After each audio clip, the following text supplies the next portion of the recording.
Hello, beautiful people. Welcome back to the Sports Ball Talk Show. Let's talk about Caleb Williams. I don't really Because, want to, after watching that film. well, here's the thing. Everyone that is bad in the NFL, people are saying, oh, they're in the tank for Williams. They are looking for Caleb Williams. Right.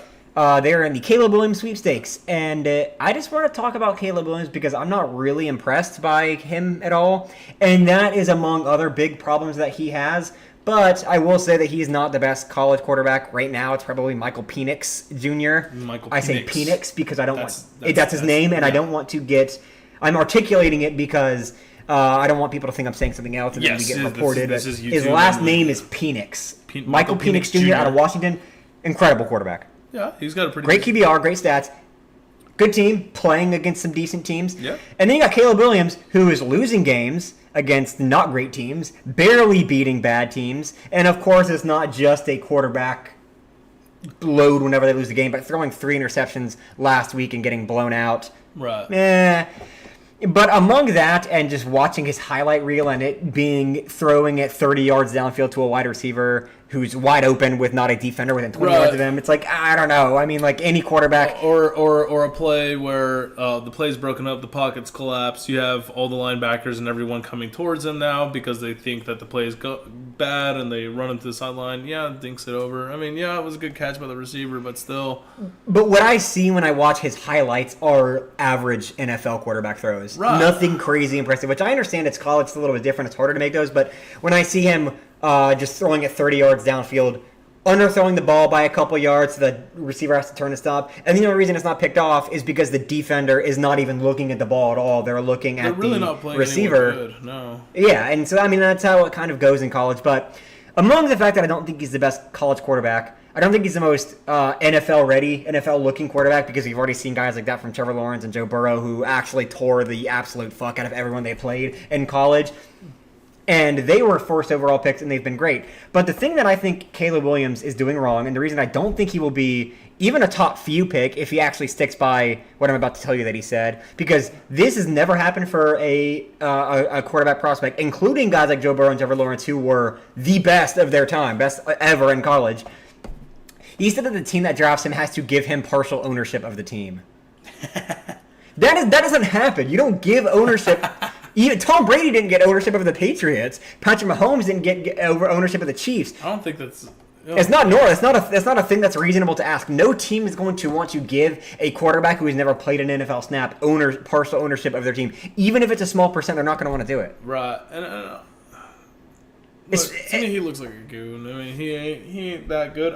Whoever the marketing team or whoever his agent is behind pushing the Caleb Williams show. It's because he was really good last season, and so that just kind of carried over into this season. But, I mean, if you look at, like, Heisman odds, he's not even in the top few at this point for Heisman odds. I'll pull him back up so I can look at the exact odds. But Michael Penix is number one. He's the only one with negative with minus odds for Heisman because he's playing the best. But you got Caleb Williams down here at, like, the 7th or 8th overall. Bo Nix, Drake May, Jordan Travis, Jaden Daniels, J.J. McCarthy. Is that McCarthy's son? I have no idea. I hope not. McCarthy's kind of a common last name. But and if we're being honest, Brock Bowers would be number one if he didn't get a potentially season-ending injury last week. Right. Brock Bowers is the best tight end in college football history. But it's a tight end, so they don't really ever get given the... They showed Brock Bowers is just disgusting. He is. Brock Bowers should be given it. But my point is that I don't think Caleb Williams is going to be a top pick because there are quarterbacks that are looking more impressive than him, and that's assuming that the number one overall team wants a quarterback. Right. Because we've seen several times that that's not the case, and even the teams that are doing bad right now may not want it. Because the Cardinals, we don't know what they're going to do with Kyler Murray. The Broncos, they have a lot of money on Russell Wilson, so we don't know if they're going to move on. The Bears, Justin Fields has not looked impressive, but most people say that Justin Fields would look good if he had better coaching next to him. I don't necessarily believe that. I don't believe that either, man. I mean, but my point is, there's a lot of other problems in the Bears that I don't think getting Caleb Williams is going to fix. Or any quarterback, and that's assuming that the Bears finish number one overall. A lot of problems with the Broncos as well. Patriots, I think everyone's figured out the scheme that has been going on over there. I just don't think Belichick's got it all together anymore. Injuries are plaguing them as well. Mac Jones don't look like the guy though.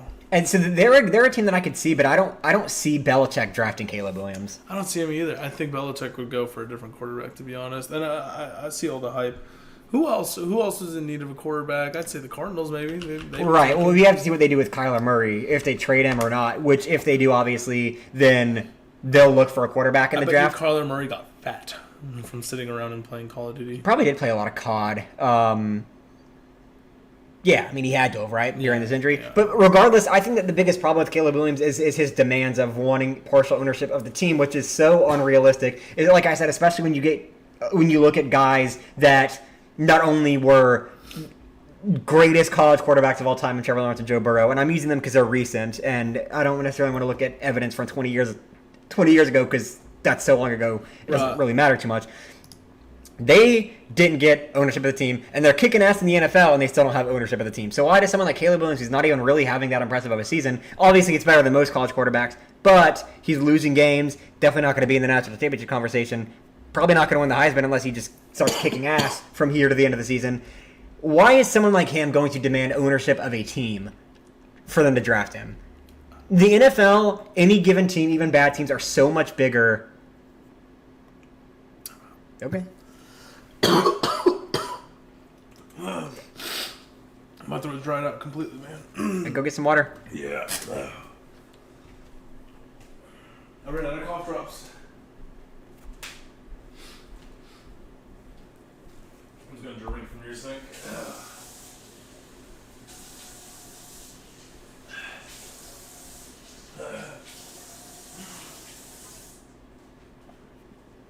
I'm so sorry about that, buddy. Oh, I've been tearing up. I'm just trying to just chill out there. I'm like, oh, fuck.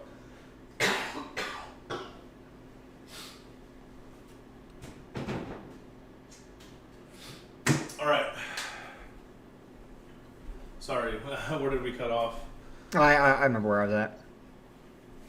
I'll get us back in. Okay. I'll just be here and be pretty. But any given NFL team, even the bad ones like the Bears, Cardinals, even ones that are historically bad, now bad, whatever it may be, is so much bigger than any individual given player. There's very few times where a player transcends a team. Tom Brady's probably the only example of that ever happening, just because he brought the Patriots nearly all all of their rings and all of their publicity and everything else. But like I said, even he didn't get ownership of the team. So someone like that demanding that as part of the "you're going to draft me" package is giving me ownership of the team. In addition to the fact that number one overall pick, that's something that you can put on a resume and on your scorecard that no one else can. Like, very few people can put that on, especially any given year. You're the only one, but also you make a lot of money as the number one overall pick. So, I assuming he sticks by that, he might just abandon that idea. Maybe he was joking, whatever it may be. If he sticks by that, he's definitely not getting drafted first overall. I don't even think in the first That's really few. smug of him too. I mean, that kind of attitude translates to a lot of other factors in the game too. It's because one thing you need is a good locker room. That's every single team that is successful has some sort of decent locker room mentality. That's one thing that we're seeing out of the Lions currently. That's one of the reasons that they've blown up lately, is because their locker room is so tight. And we have a guy that's going to be arrogant enough to demand ownership of the team when he is the least proven player on the roster, no matter where he goes before the season starts.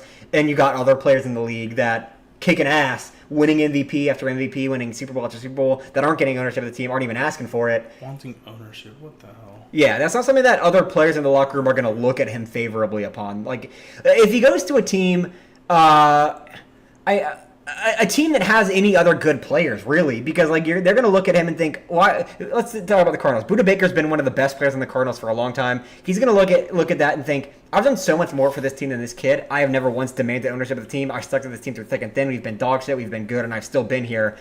And this kid who's never done anything is asking for ownership of the team. That's something that the guys are going to look upon and think, this guy is worth being the leader of my locker room. So I don't see anyone really wanting a lot of respect with that, man. Yeah, I don't see any team wanting to draft him with that kind of attitude. At some point, when let's say that holds up and he falls to the third or fourth round, he's going to give up the I want to be partial ownership of a team, because at that point, no one's going to draft him if you haven't drafted him by that point. And I think that's going to be the biggest reason why. So that's my spiel on Caleb Williams.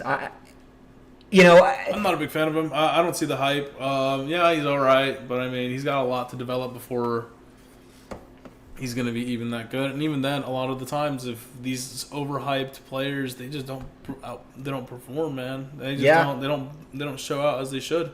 Right. One of the things that's tough to look at with college quarterback prospects is how they're going to compare against an NFL defense, because college defenses are, even good ones, are so much worse than any NFL defense. Right. And when I'm seeing his highlight reel is making throws in blown coverage to a wide open receiver. I'm like, well, any practice squad quarterback in the NFL can do that. Like, if a wide receiver is wide ass open and you don't make that throw, then you're not going to have a spot even on the practice squad. So you need to be able to make throws in tight windows, double coverage, threading a needle, beautiful balls every time if you're going to have a chance at getting signed to a good NFL team that's going to be successful under you. So I just don't see it. But if you disagree with me, let me know in the comments, I guess. You're probably not going to change my mind. I'm a little bit stubborn when it comes to this thing. Maybe in a couple of weeks, if he changes his tune, starts playing a little better, I'll change my tune as well. But for now, that's what I got to say about the guy.